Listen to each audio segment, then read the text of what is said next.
বিদেশি প্রবাসীদের ভোটের ব্যাপারে অ্যারেঞ্জমেন্ট, আরেকটা হচ্ছে লেভেল প্লেইং ফিল্ড, সকলের জন্য সম অধিকারের যে জায়গাটি। কারণ সব কিছুর মূলত হচ্ছে একটা সুষ্ঠু, অবাধ এবং স্বচ্ছ নির্বাচন। আমরা দুটো তিনটে পয়েন্ট সেখানে আনছি। এক হচ্ছে নীতিগতভাবে আমরা সকলে একমত, ইনক্লুডিং দি গভর্নমেন্ট এবং ইলেকশন কমিশন, যে বাংলাদেশের বাইরে 11 মিলিয়ন মানে 1,10,00,000 প্রবাসী আছে, যারা রিমিটেন্স দিয়ে এদেশের অর্থনীতিকে টিকে রেখেছেন। সুতরাং তাদেরকে ভোটে অংশগ্রহণ করার সুযোগ দিতে হবে এবং নীতিবাহী ইলেকশন কমিশন এটা রাজি হয়েছে। এটা জামাত ইসলামের অন্যতম একটা প্রধান দাবি। কিন্তু সারা পৃথিবী ছড়িয়ে থাকা মানুষগুলো কিভাবে ভোট দেবে, কোন কোন দেশে কতগুলো বুথ হবে, তারপরে সেখানকার গভর্নমেন্টের সাথে আন্ডারস্ট্যান্ডিং হবে, কারণ রেসপেক্টিভ গভর্নমেন্টের তো কপারেশন লাগবে। এই ব্যাপারে যে একটা কর্মযোগ্য শুরু হয়ে যাওয়া উচিত, ইলেকশন কমিশনের তৎপরতায় আমরা সেটা তেমন লক্ষ্য করছি না। আমরা বলছি তারা একটু স্লো। এই বিষয়ে সরকার যেন যথাযথ মনোযোগ দেয়।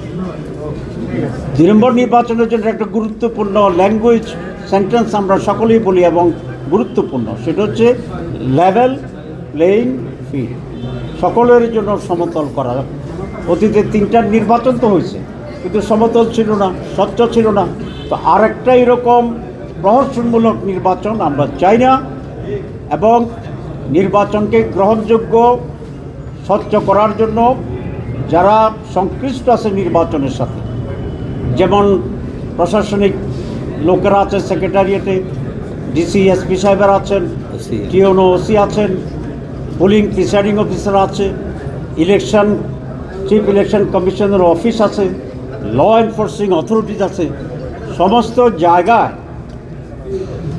যেন একটি স্বচ্ছতা নিয়ে আসে, আগে থেকে কাজ করে দ্রুতভাবে একটা লেভেল প্লেইং ফিল্ড যেন তৈরি হয়, এবং সেরকম একটা উৎসব মুখর পার্টিসিপেটরি একটি নির্বাচন আমরা চাই। তার জন্য সরকারকে এই দুটি জায়গায় গুরুত্ব দিতে হবে। একটা হচ্ছে বিদেশি প্রবাসীদের ভোটের ব্যাপারে অ্যারেঞ্জমেন্ট, আরেকটা হচ্ছে লেভেল প্লেইং ফিল্ড, সকলের জন্য সম অধিকারের যে জায়গাটি।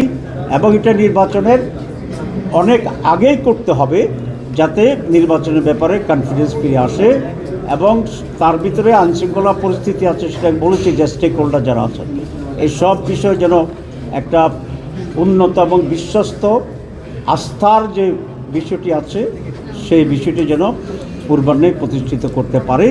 তাহলে মানুষের ভিতরে ডেট নিয়ে সংখ্যা কেটে যাবে, এবং নির্বাচন যে সুষ্ঠু হবে, নির্ভয়ে সকলে আনন্দের সাথে নির্বাচন গ্রহণ করতে পারবে।